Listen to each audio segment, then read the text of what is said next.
Hi everyone, and welcome to episode 4 of the Ben and Jen show. I'm really sorry to say that we've had technical difficulties that have stopped us from being able to do the live stream on YouTube.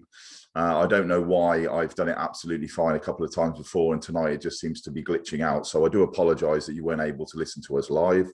There is some important content I need to get out to you. So what I'm going to do is I'm just going to crack on. I'm trying to bring Jen in on the call as well. She's currently in Florida and she's on a phone. The signal at the airport's not particularly good, so the video stream for her is pretty poor and the sound quality pretty poor. So rather than try and have a half-baked episode, I'm just going to share with you the information that I've got to share. And if Jen can get on and she can speak and it's a nice clear video stream, nice clear audio, then that's wonderful. If not, then it will just be me until next week when we find a better piece of software that we can integrate with our live stream. Okay, because lots of people do it, don't they? So I'm sure that we'll find the way. Okie doke. So the first thing that I want to do is say, Jen, can you hear me at all? If not, then like I say, I'll just carry on. So can you hear me? Yeah, I can. Okay, right. Well, I think we'll just keep it as it is. Okay, I've obviously stopped the live stream so that we're not getting that terrible feedback, but you are really broken. And I think it's probably the signal around the airport that's causing that, because normally you're crystal clear when you're at home. So yeah, we'll probably arrange to do these when you're back at your home, because the signal there is perfect. So if you can't contribute, don't worry too much tonight. I'm going to just record this episode and then we'll put this out, and then we'll find something else midweek to maybe talk about when you're back settled at home. Okay. All right, then. Here we go, guys. So what I'm going to do is I'm going to share the screen with you and just have a little talk to you about some of the Lumenswap news. So the first thing that I'm going to do is just pull this up and I'm going to share that with you. We'll wait just for a couple of seconds because normally it takes a little bit of time for the screen share to come through, but we are recording this now so that you can watch this on catch up. Okay, I'm sad to say that you can't see Jen and she can't really have a good conversation with you, but like I say, we need to get the information out, so let's keep going. So Lumenswap weekly news, I've broken this down into 5 parts. Okay, and these are really 5 important parts that you need to be aware of that's been happening since the last time we did a Ben and Jen's Lumenswap show. A couple of these are just messages in message format. And then a couple of these are things that have happened on Twitter and updates and announcements. So the first one of these is from Vlad, who's our CEO and co-founder. And this was on our Discord. So Vlad, we were having some pretty decent in-depth conversations over the last week within the Telegram and within the Discord about how can we leverage NFTs? How can we piggyback on this explosion that's happening at the moment? Do we have a yield bearing NFT drop? So do we have something like 100 official Lumenswap NFTs, and then those are sold, and then that bootstraps the liquidity for the bridges that we've got coming to Binance Smart Chain and Ethereum? Do we have it as if we're just like, creating some for fun? Or do we have some that are smart NFTs? There's so many different angles that we can go down. And what we had as a real surprise was that Vlad has said, hi guys, I've read your messages. We have been working, on a part related to NFT for some time. When it is ready, I'll share more information about it with you. This isn't on our roadmap. So this isn't anything that's on Lumenswap's roadmap at all, right? So for people that are outside the team Discord, you won't have seen this. It's completely and utterly new to you. We don't know at this time what it is, but if they've been working on it from the development side for some time, you can expect it to be pretty decent, because everything that they've launched so far has been timely, and it's been a really good addition to the whole Lumenswap ecosystem. So I'm excited about that. And that's why I've put that as number 1. Not that these are in any particular sequence, but I've put that as number 1 because that really kind of stuck out to me. I thought if Lumenswap start harnessing NFTs in some way, that is only going to add, that's not going to subtract value. That is going to add a layer of value to the project. And I'm really, really fired up about what that will be when that information comes out. Of course, you're going to hear it first on the Ben and Jen's Lumenswap show. Next piece of information. And again, this is this morning, right? So this is, no one knows about this besides myself and Vlad, and of course the top tier team. And that is that 2 new exchange listings are coming. And they are coming, I've blacked out when they're coming, but they're coming in the short term. That will be then 7 exchange listings. Okay, 7 exchange listings in the space of, what are we talking now? 7 weeks, is it? I think, since token launch. So 7 weeks and 7 exchange listings it shows the intention of the team. And you know, for me, that's, you know, it's I think that I will come on to, because it comes on to the fundamental analysis that I'm going to come on to in a minute. But for me, it showed that intention gives confidence. When you see a team that are wanting to get onto like CoinMarketCap, wanting to get on CoinGecko, wanting to list on exchanges, wanting to increase their, you know, their community, wanting to increase volume, liquidity of the pairs with LSP. For me, it gives a lot of confidence when I'm looking at a project. So we can see that's the first part of point 2. The second part of point 2 is the AMMs, something that's on everyone's lips at the moment if you're in the Stellar space, because we're having all of these bits of news, everything's coming out, and it's really, really exciting. And here, we've completed our work. We're waiting for Stellar Network to add it. So everything from Lumenswap side is done. He did say to me, Vlad did say to me, that as soon as Stellar say we're good to go with the AMMs, then we are good to go. Instantaneous was his actual words, instantaneously, instantly, right? So as soon as, it's not going to be a case of Stellar saying, okay, we can do yield farming, then the lag of 2-3 months, then Lumenswap go live with their yield farming. There's going to be this period, the period is going to be instant. So as soon as Stellar say go, we are there, which is brilliant, because that means it's going to offer you the ability to put liquidity pool tokens in and get a yield, yeah, from providing liquidity to the Stellar network. Amazing, amazing.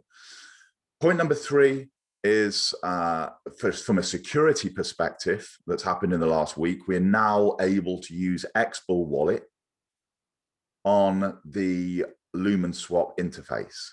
Now, people might go, well, you know, is that a biggie? Is that a big thing? Yes, because it allows us to integrate our Nano, or our Ledger Nano X's, S's, and our Trezors, so our cold storage hardware wallets, directly with the Lumenswap interface. For me, it's a really, really big deal that you've got that extra layer of security. And you've also got that extra layer, like a multi-sig on your transactions, because you have to obviously confirm it through your Ledger device or your Trezor device. So it's not just a case of confirming it inside the wallet. The transaction also gets confirmed a second time on your device. So it's giving you an extra layer of security, and it's meaning that you can store and that you can interact right from your ledger into Lumenswap. So you can buy your LSPs, etc., and you can store your XLM assets right there. So that's amazing, an amazing addition. I've done a couple of videos on my Boring Crypto channel. So it's an amazing addition to the Lumenswap kind of suite of wallets. I think the next thing that we need to be looking at is having a mobile wallet. Yeah, that's the next kind of evolution in terms of wallets. A decent mobile wallet that then people can use Lumenswap from their mobile device. Because what this will do is this will allow us then to justify the word inclusion. What I mean by that is that we can't say we're going to be inclusive to everyone when people in the developing world, I mean, there's about, 7.8 billion people on the planet. And there are 2/3 of those people surviving on less than $10 a day. They don't have desktops or iMacs and, MacBooks and God knows what. They don't have that. they have a mobile device. Most of those people still have mobile devices. If they can get a mobile, like an Android and iOS wallet, and then they can connect that wallet to Lumenswap, well, then when we start bringing more of our features to the table, so our lending, our borrowing, our AMMs, our auction platforms, and things that we've got in, you know, the NFTs that have been talked about and things like that in the future, we can spread that out to a lot more people. And we can justify that word of inclusive. Until we have a mobile wallet, we cannot do that, right? And we need one of those. In my opinion, remember, I'm not speaking with the team here, in my opinion, very quickly, before Christmas, we need to have mobile wallet inclusion. And then that will be really, really cool. So that's number 3, that we've got export and the Nano and the Ledger, which is great. Number 4, that there is Justin Rice, Vice President of Ecosystems for the Stellar Development Foundation, SDF. And he did a 2-minute video. I think everyone that saw it, if you haven't seen it, go across to Stellar's Twitter, watch it. Really cool guy. And he was talking about how excited he is at his level, VP level, of the incoming automated market makers and what they're going to do for Stellar. How all of a sudden everything is kind of, if people understand exponential growth, yeah, what's going to happen there is you are going to get the growth come along, which has been happening since I think 2014 for Stellar. You know, they've been building and no one's really been paying attention. The price hasn't really been doing anything, and people have kind of been like, oh, what's going on? You know, and it's been going across. And then there's been like this start of this exponential growth curve in how many kind of features and functionalities are being added to Stellar now. And you could tell from his tone, he's really excited about what's coming. So that piece of news there is not directly a Lumenswap piece of news, but it's an indirect Lumenswap piece of news, because they're saying this is, you know, right here, we're on the front doorstep of automated market makers and these liquidity pools on Stellar, which is bloody amazing. And it's going to make a huge difference. As I said, that exponential growth of the price, of how many people, developers that come across and start building, of the liquidity that comes into Stellar, which has always historically been a problem, is going to be, you know, like I say, it's just going to go like this. And I'm predicting Q4 2021 is when this is going to start really kicking in hard.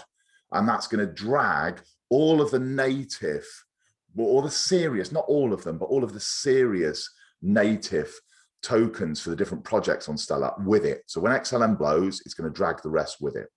And then 5, here in number 5, we've got this Stellar Core 18.00 RC1.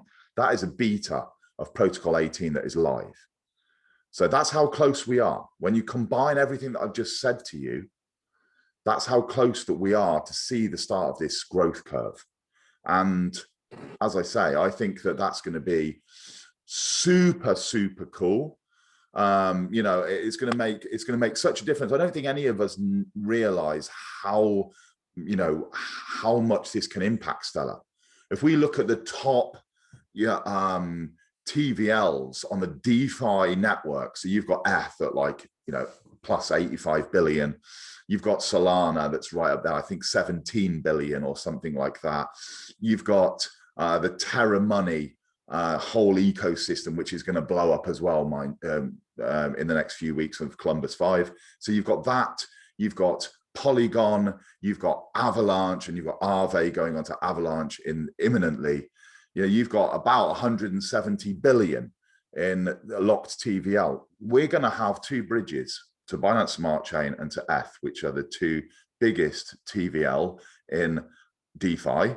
We're going to have bridges to those, so we can bring in those DeFi apes and you know, degenerates, and bring them in to Stellar, so they can start coming from that side. And we're also going to make it nice and easy for people to come in from the other side, from the no coiners and non-crypto peeps, to come into the space as well. So, you know, it's really like an insane time for us, an insane time. So that's the 5 pieces of news from the last 9 days since we did a Ben and Jen show.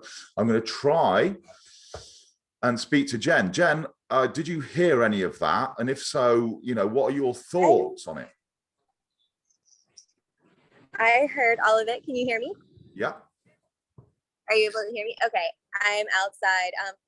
I think that's absolutely huge. I love that we're able to use the ledger now. That's big. And a phone wallet is really, really, really going to help us out. I agree with that so much. Extra bullish on it. Like, I'm hyped. There's so much coming. It's going to be so good. So good for Lumenswap and Stellar. And what do you think with regards to the, because I know that you're bang into your NFTs, what's your kind of take on the NFT news as well? Yes, I just think that that's completely huge. I love that you can mint NFTs and everything on Stellar. And it kind of broke up a little bit with what you were saying, but you're going to be able to do that now from Lumenswap. Did I hear you correctly? Well, we don't have any information really from the CEO, but I mean, all it's saying is the development side are working on some kind of NFT integration into Lumenswap. So we don't really know, how it's going to pan out, but we know that it's going to be involved. And I know that you've got a real love for NFTs. So, I mean, that could be massive, couldn't it? Right, it is. And I love on Stellar because on Stellar Mint, everything is so cheap, right? It's not like you have to worry about Ethereum and the high gas prices and everything like that. So I think that it's going to be a lot more cost efficient. And I think a lot more artists are going to be able to put their work out and make NFTs a lot more affordable for most people. Yeah, definitely. I think that Lightmint being like that platform, there's some real talent on there, making some incredible NFTs. And I know that there's obviously so many different networks and so many different ideas, exploding at the moment. But yeah, if Lumenswap can kind of come up with something that, can maybe shine some light on them artists and, do some stuff themselves, I think that's only going to add value, don't you, over the sort of midterm? Oh, absolutely. And it would be great if, like, on the wallet, on the soft app, where we could just keep our collectibles right in there as well. I would love that. Did you see the Luminauts that were made yet? There's this artist is making Luminauts. They're so dope. The ones with like the ears on the helmets. Yes. There's like degenerate ones smoking a cigarette and everything. I love them. They're so dope. I love them. Yeah, that's a big shout out to, I think it's Andrew. I can't think what his surname is, but like, yeah, Bull's always promoting him and saying that he's a good guy, and he's actually made me one. I said that because obviously being in the ape in, I was like, damn, I've missed this like ape NFT that he had done. And he actually like did another kind of drop with a couple of other ones. So I bought one off him. So he's a really talented guy, the guy that's done those Luminaut things. But yeah, the cigarette and the kind of space helmet with the crack in it, I think that's, yeah, it's really, really cool. But yeah, this is a great week. I feel like it's almost like a tipping point, like in England, we have like a seesaw like this, right? With the pivot in the middle, the kids go on. And I think we're kind of like at a point now where, we're kind of at this point. And as soon as this happens, all of this. Like if you sat down and flew somebody off. Say again. Like if you sat on the seesaw and there was a little person and you just flipped them off. Yeah, exactly. Like kind of a twang, and that person goes. Or when you get to the tipping point and you just have like all of this value that just comes into the space at once. I mean, we're talking about NFTs, we're talking about yield farming, just around the corners, the auction for Lumenswap, and having like, different projects build with Lumenswap so that they can, get some exposure and use the auction platform.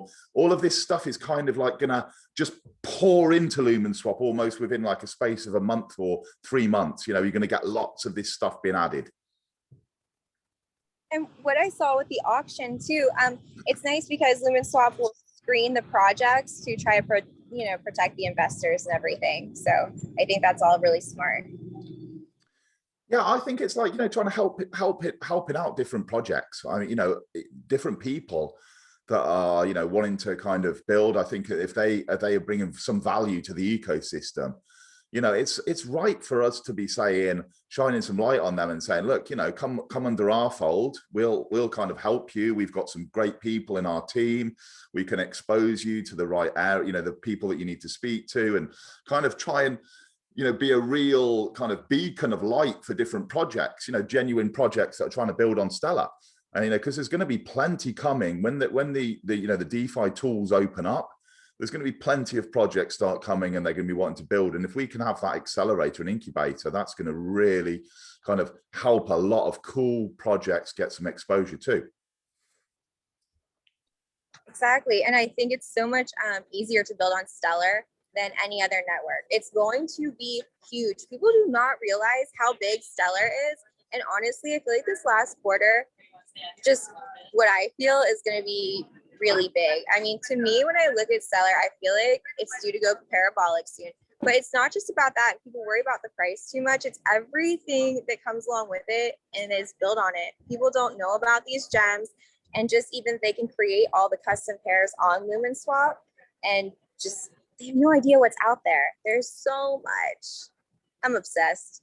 Yeah, I think that I'm the same. Like, the more I actually look and the more I listen, the more I'm kind of really bullish on the whole ecosystem. I'm the same as you. I think I kind of don't get too excited now with regard to price. It doesn't bother me in the short term because I think I'm not actually going to be selling. You know, if it goes up 2 cents today, I don't really care, because like, I'm not selling in the short term. I'm actually accumulating during these low prices. But when you look at the whole, not just Lumenswap, but the whole Stellar ecosystem and all the jigsaw pieces they're putting in, you think it's only going to be time. It's only time before, you know, the power of what's going on is just felt by everyone, isn't it? And I mean, the like you say, the speed, the low cost, to be able to do like 1 million operations on the network for like $3. I mean, it's just like Right? And it's so simple to swap versus normal people don't know how to go on to like Pancake Swap and all that other stuff. You know, basic people don't. But if you're trying to launch a coin and you just want to make it really simple for people, I mean, this is the way to go. Stellar is so easy to swap on. Like, Lumenswap makes that soft wallet. It's going to be huge. It makes it so much more simple for people. I'm so excited. Yeah, definitely. Yeah, I totally agree. So all of those news pieces for the last week have really just compounded, you know, what we're talking about. Those 5 news pieces are gonna make a big difference. And I think that in the next week, I think each week is going to get, you know, incrementally more exciting. You know, we're going to be talking about like, oh, wow, you know, now that we've launched farming and we've got this stuff, you know, and we're going to be able to talk to people about different strategies on like the farming. And then there's going to be like the accelerator and the incubator of the auctions. And we'll be talking about that. And it's just going to go from like, you know, like a snowball going down a mountain, isn't it? You know, just picking up speed. Yes, people are early. They don't realize how early they are. And for Lumenswap to get in early with one of these projects, I mean, it could change your life. It really could.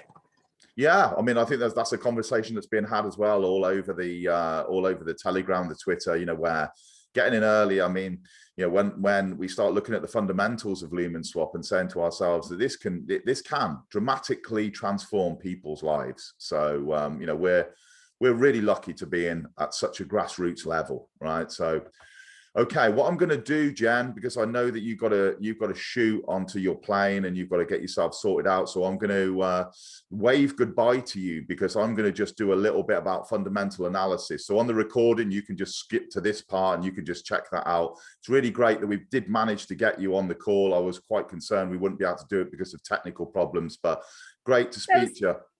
We'll get it next week. We know we will. Yeah, exactly. Like next week when you're back home and you're settled and everything like that, then we'll sort some of those things. These things happen, don't they? In our space, we'll sort out a solution. No problem.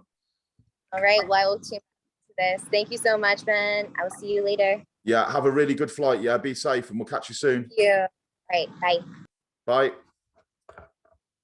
All right. So Jen's off, and she is rocking and rolling her way from Florida all the way back up to her home on the East Coast, I believe, somewhere on the East Coast. So yeah, best wishes to her.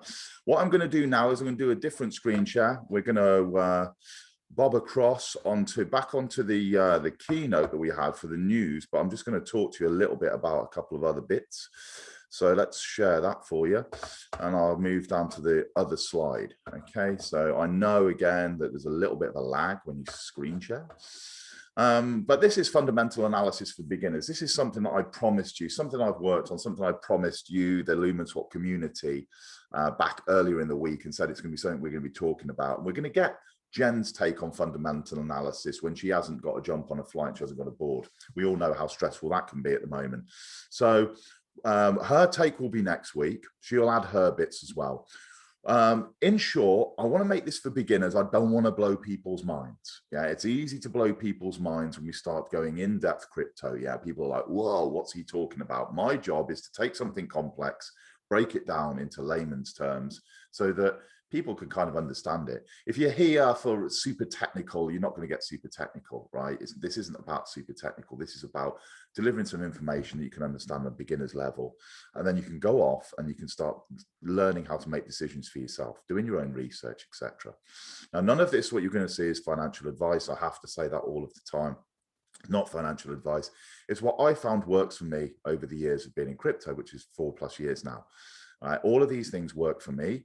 If they work for you, great. If they don't, let them be part of your research, okay? If you have a much more in-depth research, great. If you're just beginning and you don't really know how to research, this could well be for you. Okay, so in short, the fundamental analysis is a way for us to measure the value of a coin or token. What a coin is essentially a native crypto, yeah, for a network. Yeah, that's the way to look at it. So it's got its own blockchain.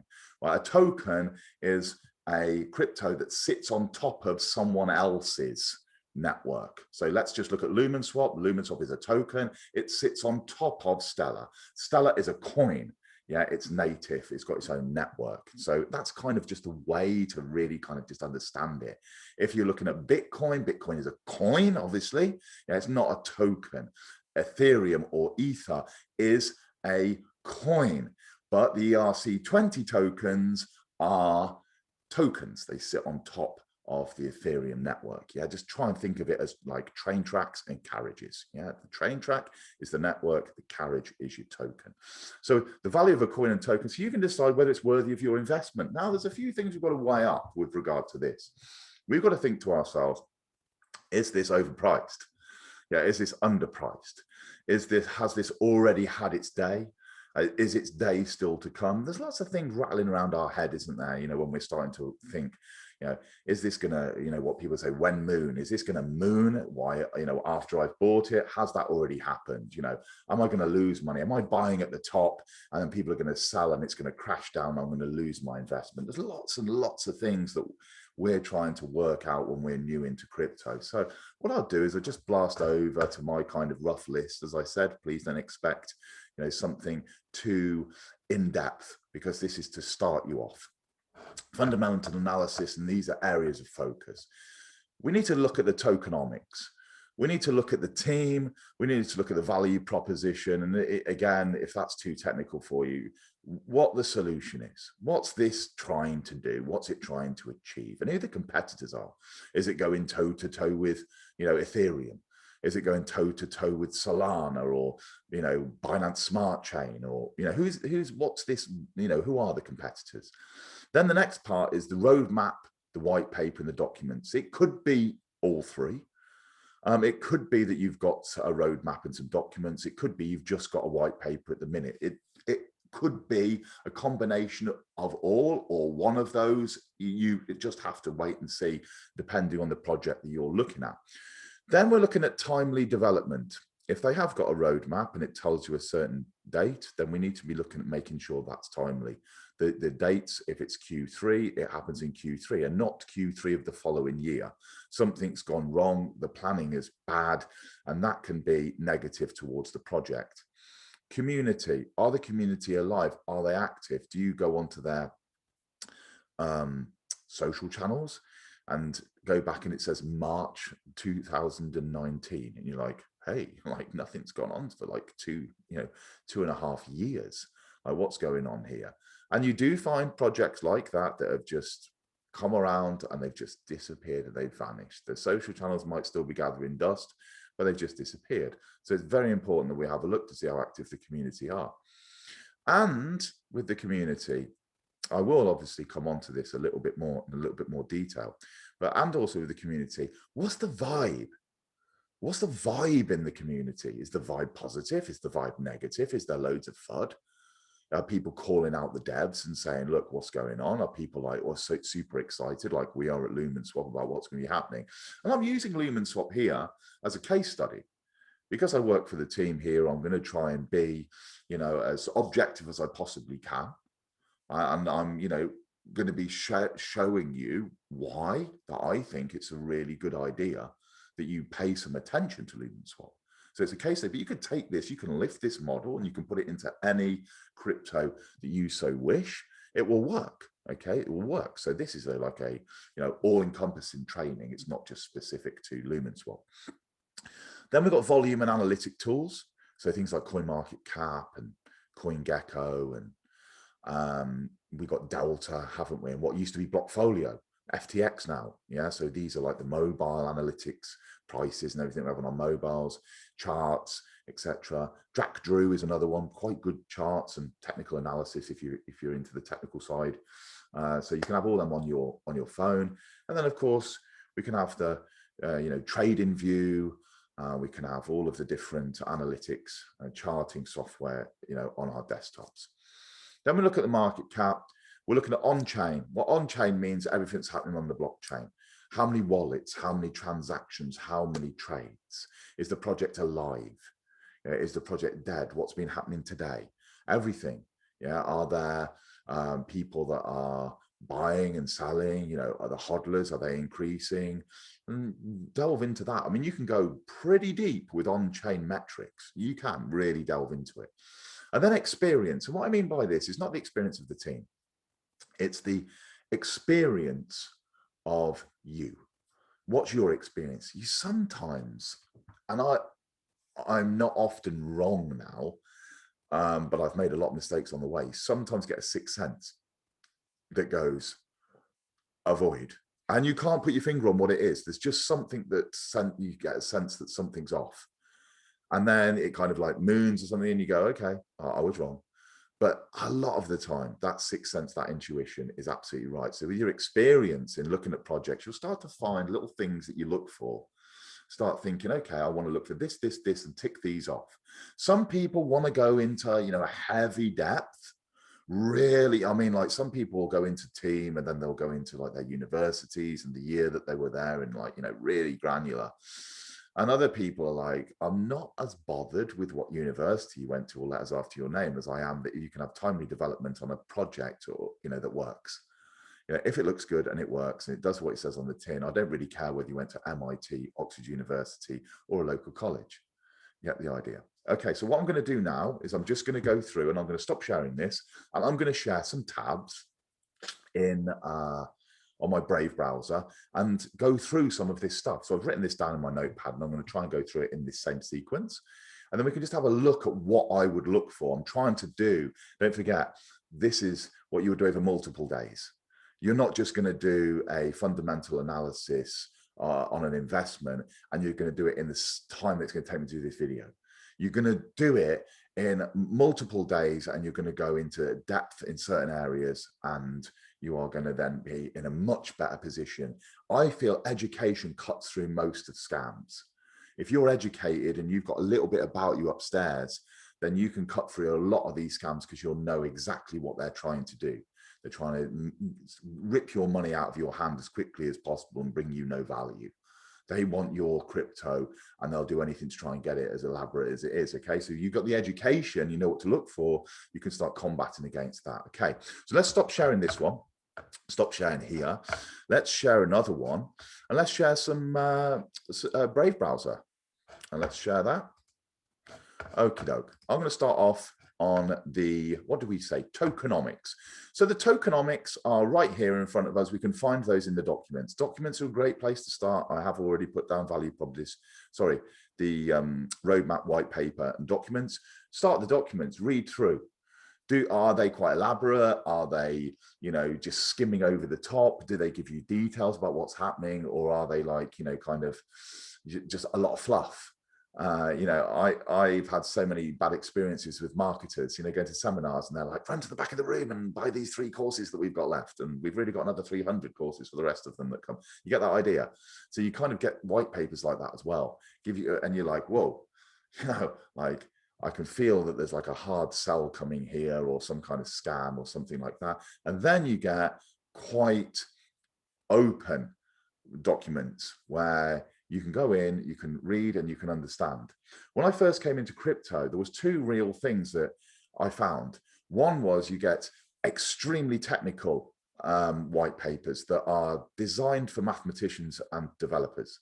They will go into equations and they will go into a real in-depth level that's way above my pay grade. Yeah, as an investor, it doesn't make any sense. It doesn't make any sense. I don't understand it. Yeah, I don't understand that when they start coming into, how the emissions are going to be worked out, and there's like some kind of developer's sort of equation there. Doesn't do anything for me. I need to have it in a language that I understand, and I think that no coiners and people that are entering crypto need to have that language as well. So this beginner's guide to fundamental analysis is kind of aimed at understanding the documents is crucial, rather than just having like loads of jargon and stuff that you don't understand. So here we've got the asset, the LSP asset, and we can see the tokenomics broken down. 1 billion complete fixed supply. And what this is, the fixed supply, is there are never going to be any more. You'll see total supply and fixed supply and circulating supply banded around. Circulating supply are the tokens that are out at the moment. Yeah, they're not locked down in any sort of vesting schedule or anything. They are the ones that are circulating in people's wallets, buying and selling, and that kind of thing. And then you have the total supply, and the total supply is often put down by teams where there isn't a fixed supply, so they can keep minting. They can keep minting. They can change that total supply and they can bring in another 500 million or billion in the future. That's also very dangerous because, again, you could get to a price point of the token that's very positive, and then they mint some more. And if they're less than, if they're a bit dubious, the team, they mint some more at that point, and of course, then they can really dump the price, can't they? Because they can sell a huge chunk of these tokens, drop the price. Yeah, and so you've got to be a little bit wary with that total supply. A lot of projects, Ethereum being one, it doesn't have a fixed supply. It doesn't have a fixed supply. It has this system now, doesn't it, with the burn systems, burning some gas, right, to try and bring the emissions down and all that sort of thing. So it goes into a deflationary model. These are quite technical. We need to be looking and thinking to ourselves, for security purposes, I like to think, I'll look at projects, if they've got a fixed supply, I know there's never going to be any more tokens. That gives me that little bit of a security. But I'm not saying that, total supplies don't work. They do, but we're in the right environment, okay, in the right environment. But a lot of these tools that we're going to look at, they won't tell you. They won't tell you what the circulating supply is, maybe. They won't tell you what the total supply is. They won't, the analytics tools won't give you that information. So we need to get into the documents. So we need to say to ourselves, okay, what can we take out? What are the nuggets out of the documents? And start writing down and making a bit of a plan. Okay, I've got the total supply. I've got the fixed supply from the documents, the tokenomics. And then here, another thing that I really like is that when we come down, they've got the vesting schedule for the different tokens. When we have a look, over the 10-year period, we can see how the emission rate is going to work. So just to give you an example here, if we came across to 1 year, there are going to be no more than around about 375, I guess, this point here, middle point of these two. So about 375 million tokens after 1 year. 2 years, we're going to be looking at about 550, aren't we? So 250 is only be 550 million. So this is going to enable us to work out market caps, work out growth, and projections and this kind of thing. So we can take that information and then we can start adding it into our little plan that we're making, so our fundamental analysis.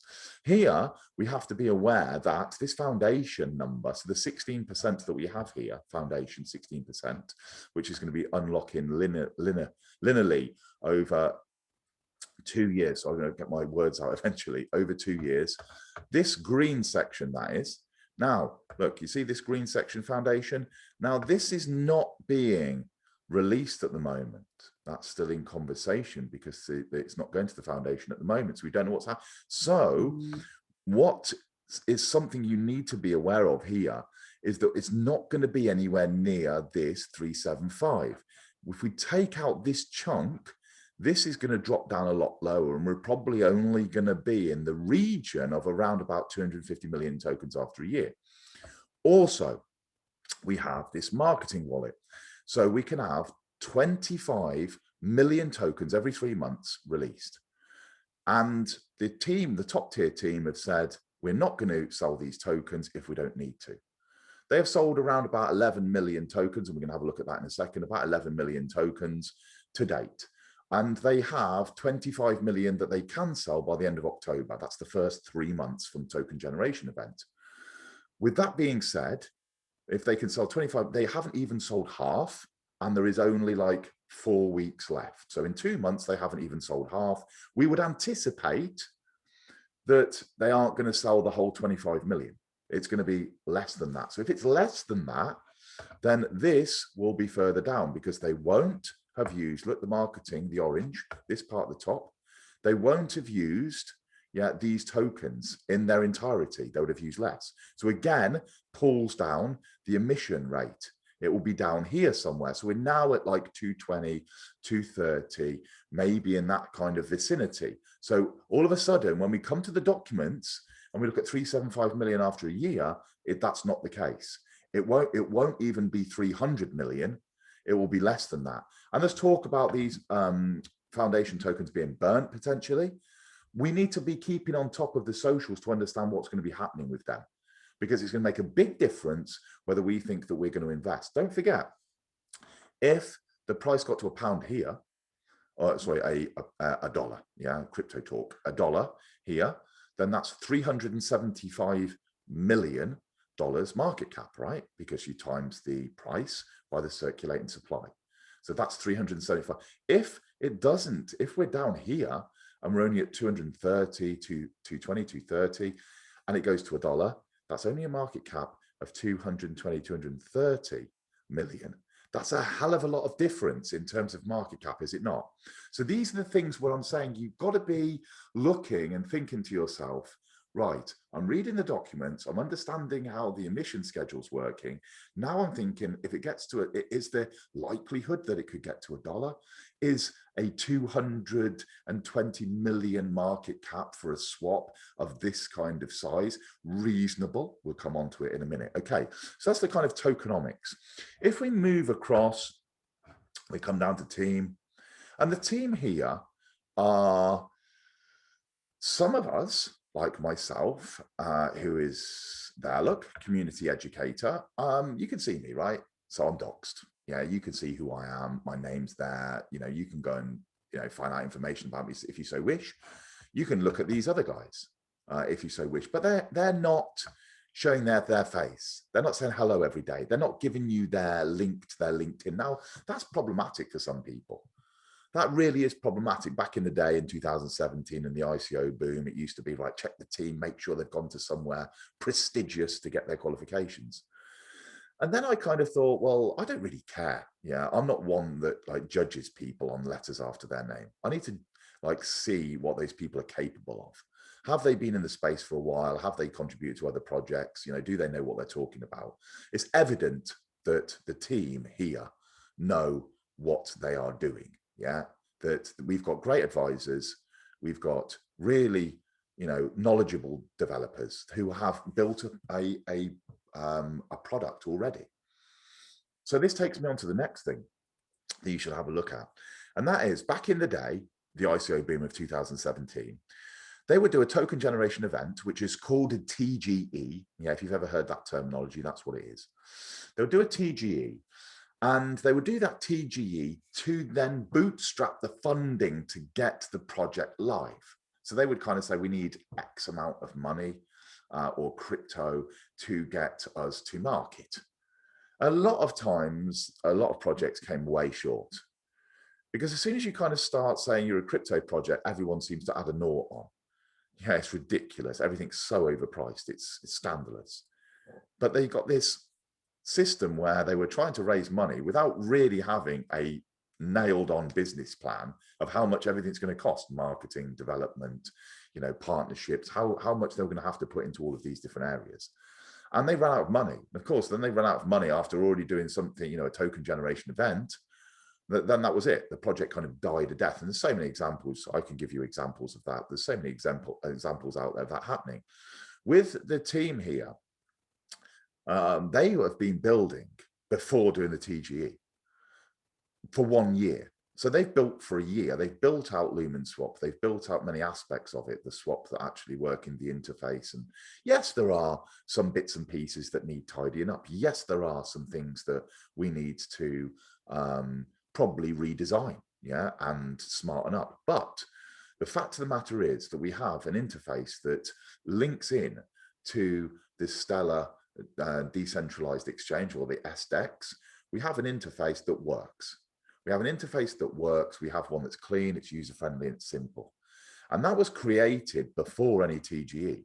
So that's another tick for me, where I start thinking to myself, okay, do I really need to know what shoe size Vladimir is, or which primary school Amir went to? For me, no, let me just judge them on the build. If they've built for a year, if they've developed for a year and they've done those lines of code, then let me judge them on that. And that's what I've kind of done. I get a sixth sense again when I'm speaking to people, even through like messages, how people are. And I think that these guys here may not be, woohoo, it's me, like me now, so you can see a little picture of me. So, that's the Ben Colley that does the videos kind of thing. They may not be front of house like myself, but they are bringing timely development to the Lumenswap community. So we say to ourselves, okay, so how much does it really matter that they're, going to such a college or got such an experience? If they're bringing it to the table, then going to give them the benefit of the doubt. That's my opinion. Some people are saying, if you're not going to dox yourself, if you're not going to say who you are, I'm not invested, that's fine. You people go. That's fine. If that's the safety net for you, if it's a safety measure, you people go and don't invest. But for me, it's one of them. I look at a picture of someone, I think, well, they could have just grabbed that off Google. I haven't got time to be checking out that is XYZ person and they went to that, school, and then I'm going to check that against like LinkedIn. I'm going to check this against that. Like, no, not for me, like doing independent sort of research on each person in the team is not necessary if we're seeing something that's being built out on their own time, on their own money for 1 year. Right. Next thing, price history. So we're going to come across and we're just going to have a look at the charts, the furthest back we possibly can, and see what this really means is, are we buying at the all-time high? Sometimes you can buy at an all-time high and you can still make a huge profit. But in the majority of occasions, I would say that's not a good time to buy. Let's just look at this point here. This is an all-time high. Let's just say 49. Yeah, so half to split hairs, half of an XLM. That is the price point that the LSP token has got as an all-time high. It's got it to half, and then we saw this correction look. And the reason for this is there's always excitement centered around new projects. New products come out, and they've got a lot of excitement. A lot of new people come in. They're wanting to ride the wave, and off we go. Now, there's people that bought here, look, because the price went up, and there's people that bought here in substantial amounts, and the price went up. And then we saw this correction back down, to quite a low level, and that's normal. That's normal. And then what happens is, you tend to get a lot of, if I just move that, there you go. You tend to get a period where we get the asset finds a price floor. So it finds its price floor and it ranges in a certain period. And I'll give you more examples of this, as we go forward. But here we've got this kind of all-time high with all the hype, with all the new people coming in, and then it was a case of damn, got to sell out quick. But some people bought in at this position here, Some people bought now. So now those people are what I call upside down on them, on their investment, because we're down at this point. We're about half. Yeah, 21 to 41, something like that. Yeah, 42. Yeah, you get the idea. We're about half. So they've got to wait until we get to this level again before they break even. So sometimes, as you can see here, it doesn't pay. But if we had been here and it was all-time high, of course, hey, like, you know, it's 0.16 of an XLM. Great stuff. You know, great stuff. We're moving up in price, and then you could have like made some great profit. And even today, you would still be in profit on your investment. So it could have been, but even though that was an all-time high, does that make sense? I hope it makes sense. There's sometimes when you could buy in and it's going to continue going. But when you kind of have a look at a project that's been around a while, have a look at what the all-time low is, have a look at what the all-time high is, have a look at the price history on the charts you can get going back furthest. And then you can kind of make up your mind how the price looks now against how it's been in the past. This back here is obviously the launch price when it was 0.00055 XLM, 70x out of the gates. So 7,000% out of the gates, straight up within just a matter of a week or so, right up here. And now it's been ranging in this kind of place that it's in now, sort of 16, 17 up to about 25 for the whole of September. Let's just say the whole of September, for a month. So it's finding that price floor, it's finding its valuation for now. Now, this is without the features and the functionalities that are coming in the roadmap. So that brings me to the next one, which is the value proposition. What is Lumenswap trying to do? And the value proposition is that people say, what do you need Lumenswap for if everyone has a the ability to interact, or the decentralized exchange is built into Stellar? So it's built in. So every project can use the API and plug in and, you know, go into this centralized pool of liquidity. You don't need to have, you know, a specific interface. But it's not that what exists now. It's all of the contributing parts of what are going to be the ecosystem in the future. So we're going to be having like the auction incubator, helping other projects launch auctions on Stellar. We're going to be having the AMM, so the yield farming, yeah, and the automated market makers. We're going to be having the lending client. We're going to be having some kind of NFT integration. So it's not just a case of what we've got now. We've got to kind of put our forward vision on and say to ourselves, okay, what are they looking to do in the future? And what we're looking to do is we're looking to help those people that are already in crypto. When we build the bridge, we're building 2 bridges that are coming from Ethereum and Binance Smart Chain. We're helping those people that are already in DeFi and crypto come across to Stellar. That's going to lift all of the Stellar projects, because some of the Stellar projects are not going to be in the sort of DeFi world. They're not going to be using the automated market makers, lending clients, etc. They're doing something completely different. They've got some other solution that they're finding, or so it's some other problem they're finding a solution for. But then they will be like, oh, we're so glad that all of this extra liquidity is coming in, and we are going to be a conduit for that. So that's going to be a real plus point for many projects on Stellar. This increase of liquidity we're bringing in from those DeFi networks. And then, of course, we're also going to be looking at integrating on and off ramps into fiat. So from the one side, you've got the crypto people. From the other side, you've got the people coming from fiat and, you know, coming into crypto, and then also, of course, going out the other side as well. All of these things, when you add them all together, that's what the value proposition is. We are going to be like a one-stop shop for anything that you want DeFi on the Stellar network. Remember what I said before about the token sitting, or the carriage sitting on top of the train track? That's exactly what we're doing. And all of our people in that carriage are all going to be sort of DeFi related. And anyone that wants to do anything to do with DeFi, lending, borrowing, swapping, trading, you know, anything at all in that, the AMMs, the yield farming and all sorts of stuff, can come to us, and they can get all of their the solutions that we are offering to people, yeah, on Stellar. So that's what we bring The next one is the roadmap and the white paper. If we go back to our documents here, we can go to roadmap, and then we can just click off. Were these timely? Question that you have to ask. Were these timely? Q1, Q2, Q2, Q3. So Q3 is where we are now. Yeah, end of September, we're just going into Q4. So this one was the 5th milestone on Q3. Tick.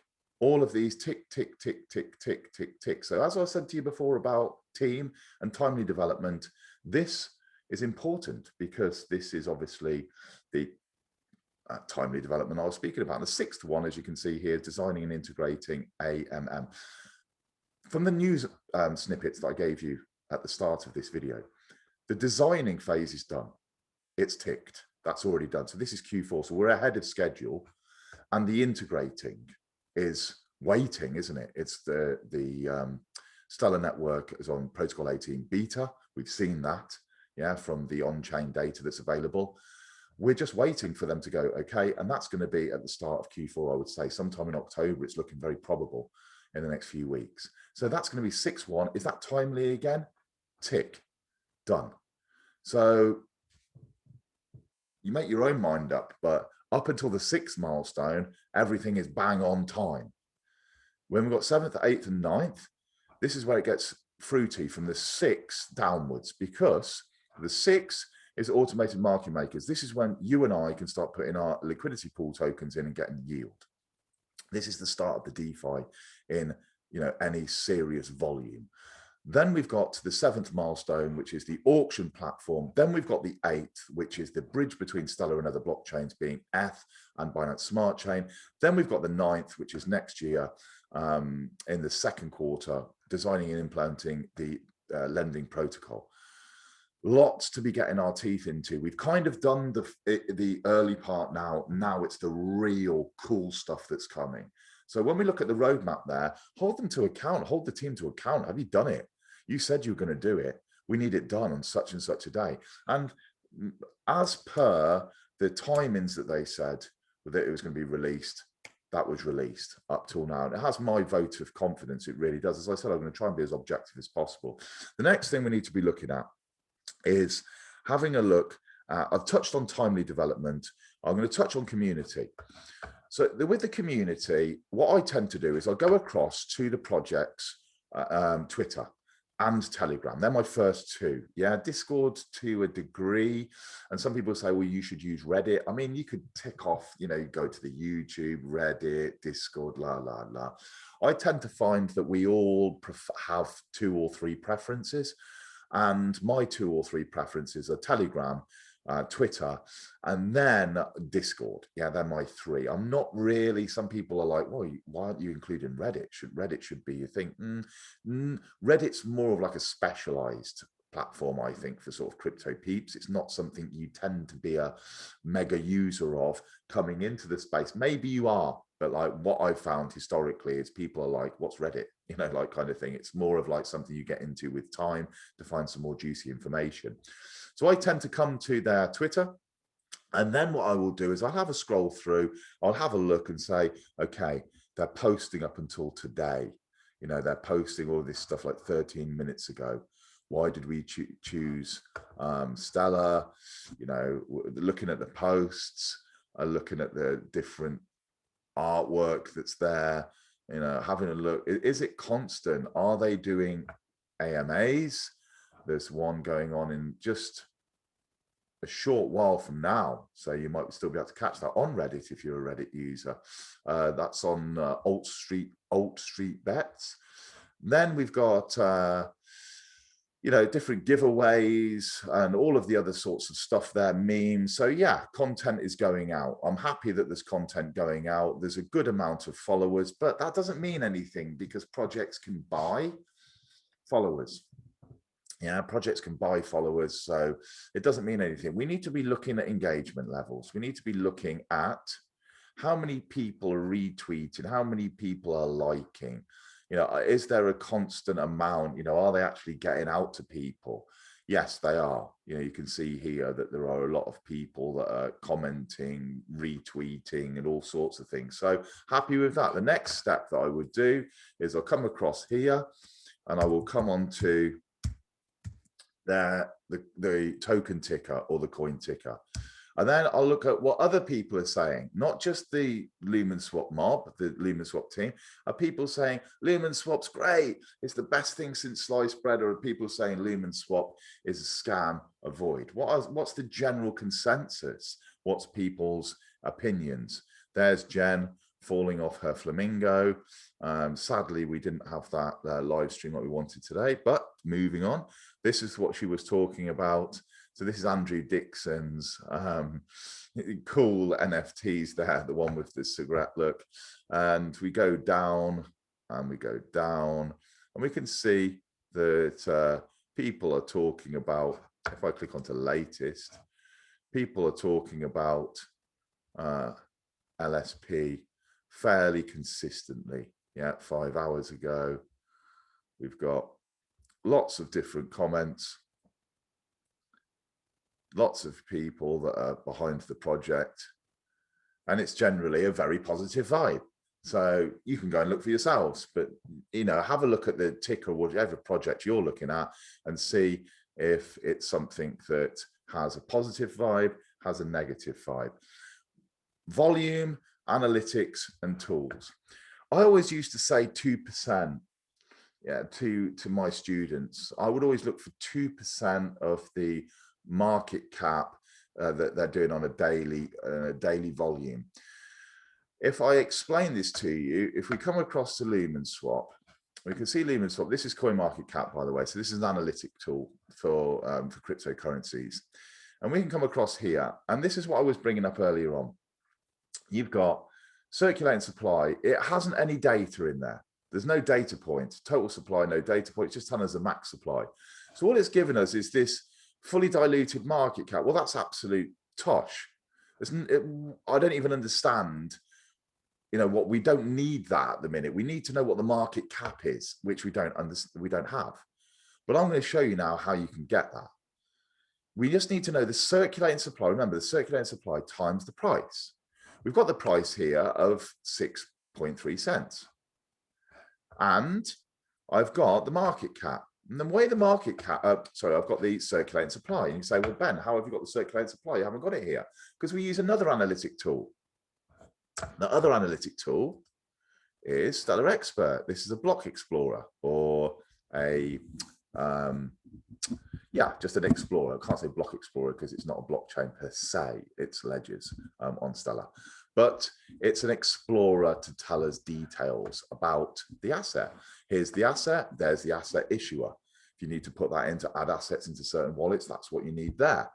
We can come down, we can have a look at weekly volumes going up, you know, trust lines are going up.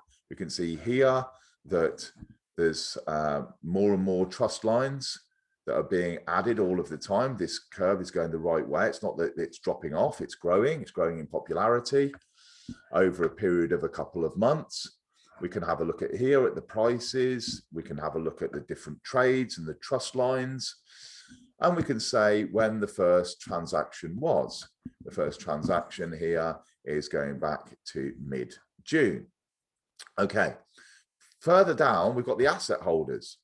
Well, when we went onto our roadmap, when we looked at our asset and came down, so not the roadmap, the actual asset on the documents, my correction, they've told us the wallets. Yeah, they've told us the wallet addresses for the different assets because they are being transparent. Some teams don't do this. Some projects don't. We can see here that we had the public sale. We'll forget that because those 12% have been sold. So that 120 million has been sold. We've now got these other accounts that we can track with this tool. Look, asset holders. We've got this one here is ecosystem rewards. Yeah, this one here, the 89, is marketing. And I've added all these up and it comes to 138 million circulating supply. So all I would do is I would take my phone, I would go on to my calculator, and I would do the 0.063, which was the price. just to go back, Lumenswap price, look, 0.063. And I would times that by the tokens, which is 138,849,000 equals. So the market cap is 8.747 million. I think you would agree. Considerably different than the fully diluted market cap. This is sending the wrong message. It's less than 10 million market cap on a project of this size, less than 10 million. So we need to bear this in our minds for a second. If we've got less than 10 million market cap, we're obviously going to have the emissions. We know that. We go back to the asset. We looked at this scale, so we know the emissions going up here. But we said that there would be a little bit further down. If the emissions are going up at this rate, and we say to ourselves, okay, is it possible that this could go to like 100 million, 10 times from where we are now in the short term? So 100 million, or sorry, what did I say? 84, did I? Sorry, 8,747,000 market cap. So if it went 10 times, it would be 87 million market cap. Is it feasible then? So then I'll write that down. If it 10x'd, we'd be at 87 million market cap. Of course, we're going to get the emissions still going up. So we'd have to do that calculation further down the line. We're going to see some tokens burn. Likely, we're going to see, a change in the token price. We're going to see not all of the marketing tokens used. So there's lots of contributing factors. But we have to say, are there projects out there that have an 87 million market cap? So is it feasible that we go 10 times? Is it feasible that this could go 100 times to 870 million market cap? We've got the auction platform, we've got the lending, we've got the yield farming, we've got the bridges, we've got everything of these come in, talk of the NFTs and all of the other contributing factors. Could it go to that high? Well, then I would come back across and say, right, well, where are we? The only one that I can really think that's got a lot of those features at the moment is Anchor Protocol over on Terra, the Terra Luna or Terra Money ecosystem, right? Anchor Protocol. And here, the market cap is 360 million. So you can see that, this is absolutely blown up in 2021. It's completely, different network. But we're saying to ourselves, well, there's 1 billion tokens. There's got a circulating supply that's a little bit less than ours at the moment. But, similar sort of fixed supply of tokens. And then we say to ourselves, they do lending and they do borrowing yield, and all the sorts of stuff like that. Is it feasible that we can go into hundreds of millions in market cap? And you have to say to yourself, whether you look at this one or maybe you come across and you say from a yield farming, automated market makers, maybe you look at PancakeSwap and you say, well, PancakeSwap's one of the top ones, Ben. It's in the the top 100 cryptos. It's not really a good one for us to use. Well, this one's 4 billion market, not hundreds, not 800 million, 4 billion. So it's way higher, way higher. And this one is, of course, an automated market maker. We've also got, that's on Binance Smart Chain. We've also got like Uniswap, and we come onto there and we have a look at what they've got. They've got a market cap of 14 billion. So 14 billion, 4 billion, you can see that these are different networks. One's obviously Ethereum, one's Binance Smart Chain. And depending on the different networks, we can have a look and we can say, wow, there is a lot of these kind of native, this is a Uniswap token, so it's on Ethereum, but these kind of native swaps for the network. Yeah, they are like the number one AMM for Ethereum, for Binance Smart Chain. And these are, huge because they've got a massive amount of total value locked. So they've got a mass. I mean, I think Uniswap's got maybe 4 or 5 billion of people's assets that are in kind of positions, yield returning positions. And Stellar hasn't even started that yet. So we don't know, do we? We're just speculating on, you know, can Lumenswap be the native swap or the #1 swap and yield farm and lending protocol for Stellar? Because if it can, then billions can knock on the door. So we can do 100x from where we are now at 8.7 million market cap. We can, of course, go much, much higher. Something for you to, you know, you can only kind of compare and make rough guesstimations, I would call it. But, you know, again, with time, you kind of start picking up on things and think, okay, well, if Stellar hasn't actually got this, you know, #1 or native swap, you know, who can it be? 1 or 2 or 3 different projects potentially at the minute that could be that. Lumenswap stands as much chance as any other. Moving on, we're now at the point where we say to ourselves,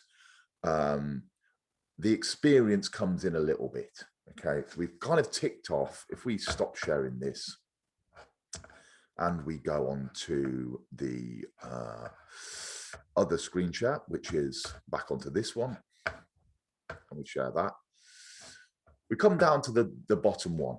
Yeah, or we've talked about all of the different things here. And the last one is your experience. You know, how do you feel? How do you feel? What's that sixth sense about it? Do you feel that, you know, the project you're looking at, whether it's Lumenswap or, as I said, lifting this up and you're putting it into another project, do you feel that it's got the legs? Do you feel that it can compete?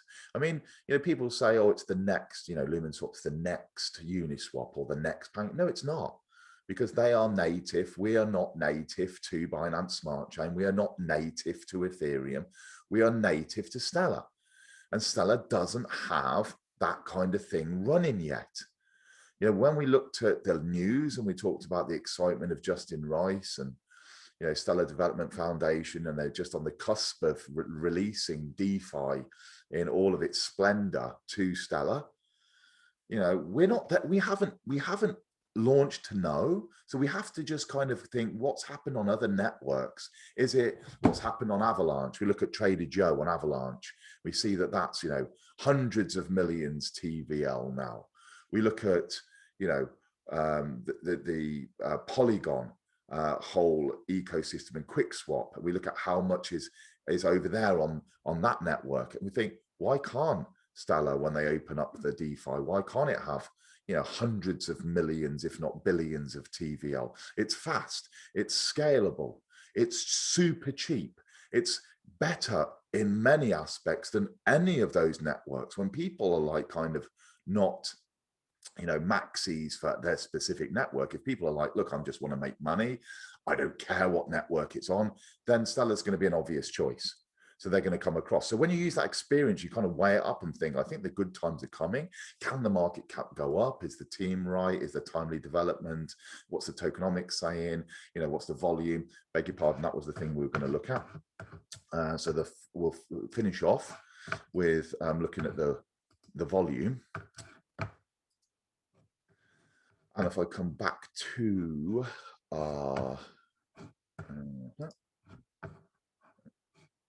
this down.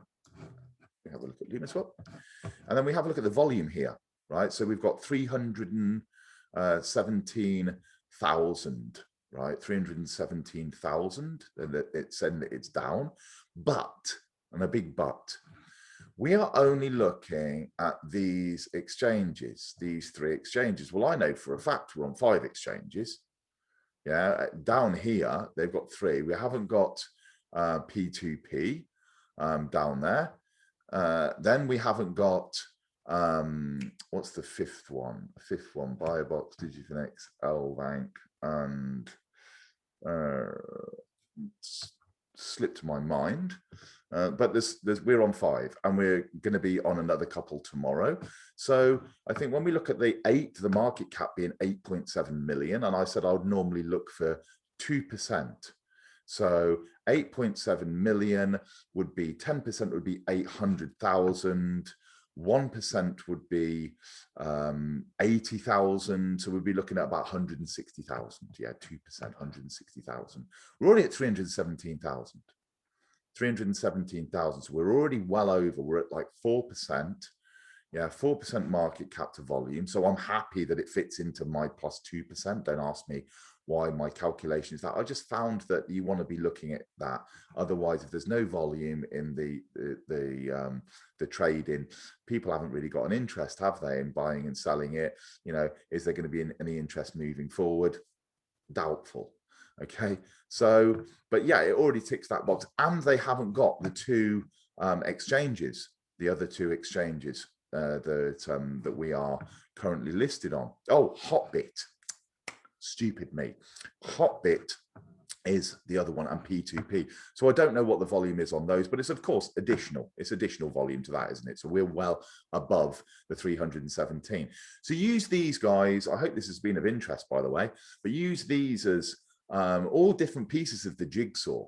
You know, you can go off. I mean, we haven't looked at like the Telegram, we haven't looked at the Discord, we haven't looked at, you know, any of the other sort of content channels that they've got on the socials. I've just touched on Twitter because of the time frame. This is already quite a long video. I hope that what it's done is it's kind of triggered you to go, okay, well, I'm going to include all of what Ben said and my own 4 or 5 things.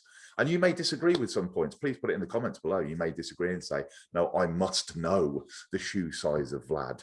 I must know what primary school Amir went to. I must know what projects George Naylor's been involved in the past. I mean, maybe you are. Maybe you're an inquisitive soul and you have to have that information. But I was going to say, if that's like really important to you and you're not, you know, that concerned with the build, and you're not that concerned with what solutions they're bringing to the table and the value proposition, maybe you're looking at it slightly skewed, but that's just my opinion. I hope that you have a wonderful week, and I once again do apologize for the crap technology blunder at the start, stopping this from being a live show, but we will rectify that and we will bring you a live Ben and Jen show in the next couple of weeks whenever we get that ironed out. Take care, everyone. It's been great speaking to you, and I'm off to have myself a nice cup of tea, as we do in England. Take care. Bye-bye.